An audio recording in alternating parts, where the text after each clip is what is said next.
달라스 윌라드의 하나님의 모략이라는 책에 팔복에 담긴 예수의 참뜻이라는 챕터의 글을 읽어드리겠습니다. 누가복음판 팔복. 우리는 실제로 가난하고 굶주리고 슬픔에 잠긴 자이면서도 신앙이나 불경건을 고수하는 사람들의 모습을 현실 속에서 흔히 볼 수 있습니다. 또한 예수님 때문에 고통을 겪고도 그분을 버리고 하나님과 깊은 원한을 품고 사는 사람들도 많습니다. 이들이 하나님의 긍휼에서 제외되는 것은 물론 아닙니다. 바울이 고백했듯 내가 내게 있는 모든 것으로 구제하고 또 내 몸을 불사르게 내어줄지라도 사랑이 없으면 내게 아무 유익이 없느니라.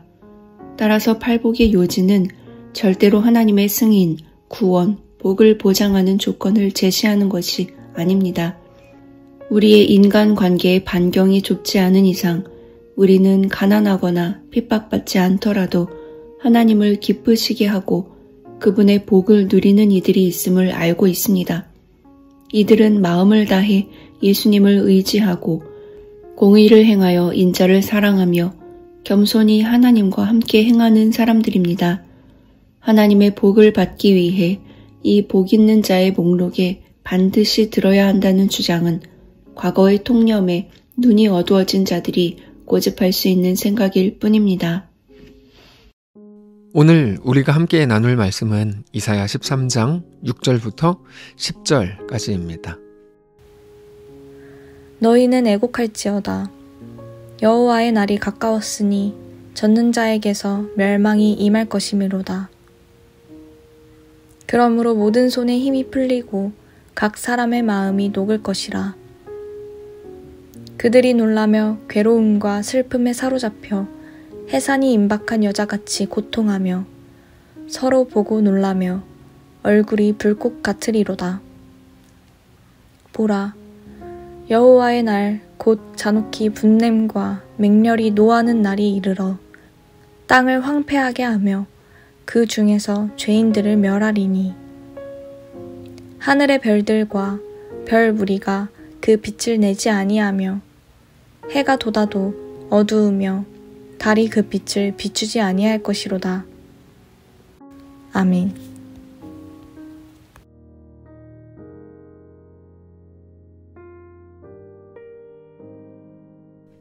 이사야 13장은 바벨론을 향한 하나님의 말씀으로 시작하지만 그 경고는 단지 한 나라를 넘어서 세상 전체를 향합니다.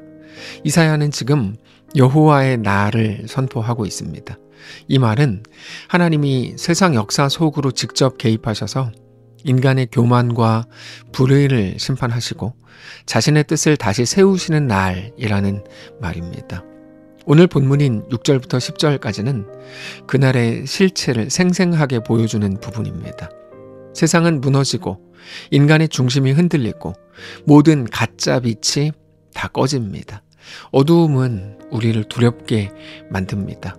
아무것도 보이지 않는 것은 너무 답답하고 무섭고 심각한 두려움에 빠지게 합니다. 그러나 우리는 그리스도 안에서 그 어둠이 단순한 파괴가 아니라 하나님이 새 일을 시작하시는 장면이라는 것을 알아야 합니다.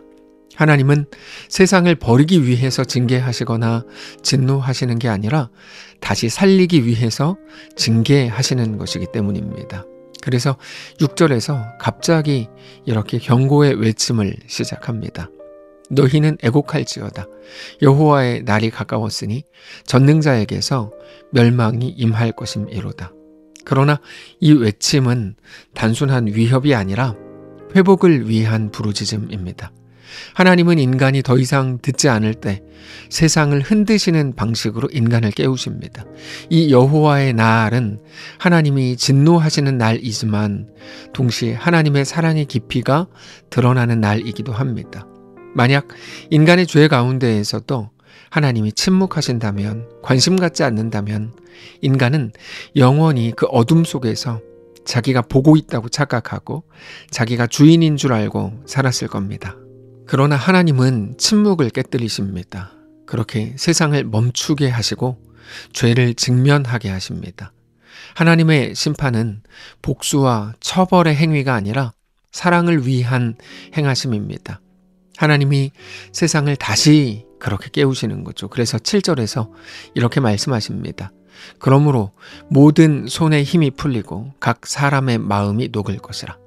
하나님이 임하시면 그때 사람이 믿고 의지하던 자신의 손에 힘이 풀립니다. 힘을 잃어버리는 겁니다.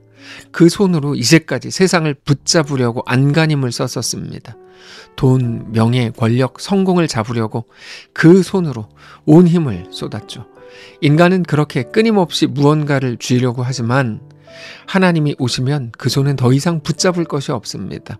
힘이 다 없어지고 풀립니다. 그때 인간은 자기 자신이 얼마나 의존적인 존재인지, 얼마나 연약한 피조물인지를 비로소 깨닫게 됩니다. 특별히 마음이 녹는다 하는 것은 단순히 두려움이 아니라 스스로의 자아가 깨지는 것을 말합니다. 우리가 좋아하는 찬양 중에 부서져야 하리, 무너져야 하리, 깨져야 하리, 더 많이 씻겨야 하리, 이런 찬양 가사가 있습니다. 그게 7절에 나온 각 사람의 마음이 녹는다라는 말씀과 같은 겁니다. 그렇게 되면 하나님 앞에서 나는 아무것도 아닙니다 라는 고백이 시작됩니다. 그래서 이것은 우리가 온전히 회복되는 순간이고 하나님의 은혜가 부어지는 자리입니다. 우리가 원하는 대로 되고 힘을 다 가지게 되고 사회적으로 성공하고 많은 사람들이 부러워하는 인생이 되고 사람들에게 칭찬받고 자랑할 만한 일들을 더 많이 가지게 될 때 여러분, 우리는 그것을 가지고 온전해지지 않습니다. 그때 오히려 교만해지고 무너집니다. 반대로 힘이 다 빠질 때, 그래서 내가 아니요 오직 하나님이십니다 라고 우리 존재적으로 고백하게 될 때, 그때 비로소 우리는 온전한 하나님의 사람으로 회복됩니다. 그래서 하나님의 징계가 그 순간에는 우리를 무너뜨리고 망가뜨리는 것처럼 보이지만 사실은 인간이 하나님을 다시 알게 되는 순간입니다. 그게 회복입니다. 피조물이 피조물의 자리로 가고 창조주이신 하나님 앞에 엎드리게 되는 것, 그것이 회복입니다. 그래서 8절에서 이렇게 고백합니다. 그들이 놀라며 괴로움과 슬픔에 사로잡혀 해산이 임박한 여자같이 고통하며 서로 보고 놀라며 얼굴이 불꽃 같으리로다. 이사야는 그날의 장면을 해산의 고통으로 표현합니다. 우리가 이사야를 통해서 계속해서 하나님으로부터 듣는 메시지가 하나 있죠. 우리의 곤고함과 징계와 심판은 진정한 멸망이 아니라 회복을 위한 생명의 진통이라는 겁니다. 우리는 고통 자체가 사라지기를 요구하지만 여러분, 고통은 여전히 있습니다. 지난 주일 오후에 나눈 것처럼 길가에 있는 것들을 우리 온몸으로 받게 될 겁니다. 그러나 그때도 우리 하나님의 약속을 우리는 기억해야 합니다. 그 고통 속에 진정한 새 창조가 다시 시작됩니다. 하나님은 세상을 무너뜨려서 새 세상을 준비하십니다. 이것은 자연현상을 통해서도 얼마든지 확인할 수 있습니다. 출산하는 여인이 고통스러워하는 건 끝이 다가오기 때문이 아니라 새로운 생명이 나오기 때문이죠. 우리를 가장 사랑하시는 우리 아버지 하나님이 우리 삶을 흔드실 때 그것 역시 파괴가 아니라 새로운 시작을 위한 진통일 뿐입니다. 그래서 신자는 모든 날들, 기쁨의 날들뿐 아니라 심지어 두려움과 고통의 순간에도 두려움보다 소망으로 우리 하나님의 날을 바라보는 겁니다. 9절, 보라, 여호와의 날 곧 잔혹히 분냄과 맹렬히 노하는 날이 이르러 땅을 황폐하게 하며 그 중에서 죄인들을 멸하리니 하늘의 별들과 별 무리가 그 빛을 내지 아니하며 해가 돋아도 어두우며 달이 그 빛을 비추지 아니할 것이로다. 이 말씀은 매우 차갑게 들립니다.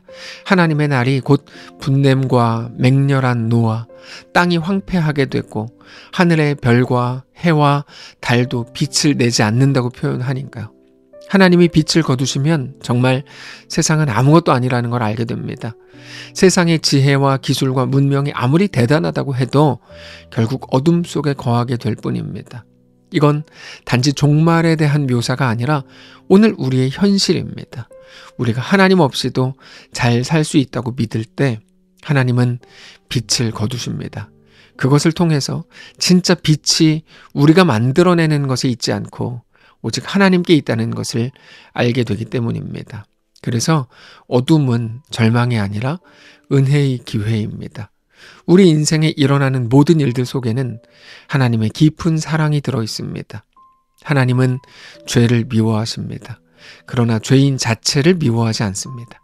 하나님이 죄를 심판하신다는 건 하나님이 여전히 세상과 우리에게 마음을 두고 계시다는 의미입니다.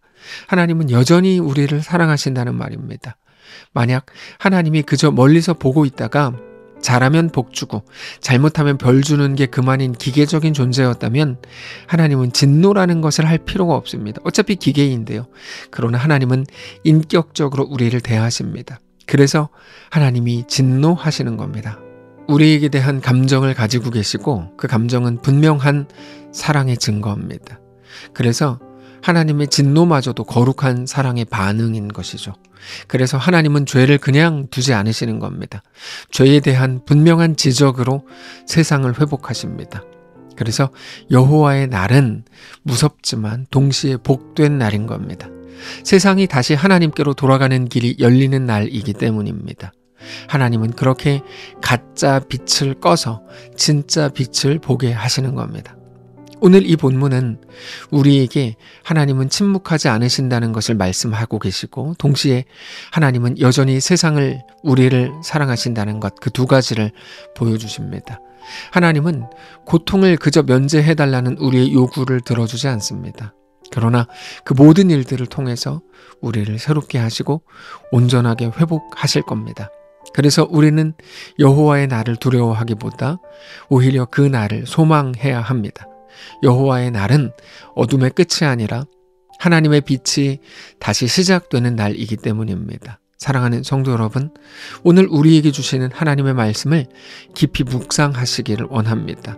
우리 삶에 있는 모든 연약함과 부족함 속에서도 그것들에 눌리지 마시고 우리를 더 새롭게 하고 더 온전하게 하실 우리 하나님을 믿음으로 바라보고 그렇게 소망 가운데 거하는 우리의 삶이시기를 바랍니다. 기도하겠습니다. 하나님, 우리의 빛이 꺼지고 어두워질 때 하나님의 빛을 바라보게 하시고 하나님의 빛이 우리에게 비추는 것을 통해 우리가 온전히 살 수 있는 것을 깨닫고 고백하며 주 앞에 엎드리는 우리 모두의 삶이 되게 하시옵소서. 감사드리며 살아계신 우리 주 예수님의 이름으로 기도합니다. 아멘. 사랑하는 성도 여러분, 하나님께서 오늘 하루를 우리에게 허락하셨습니다. 믿음으로 우리 주께 온전히 나아가시기를 원하고 우리가 있는 모든 자리에서 하나님을 더 사랑하고 하나님께 온전히 더 충성하는 거룩한 날 되시기를 바랍니다.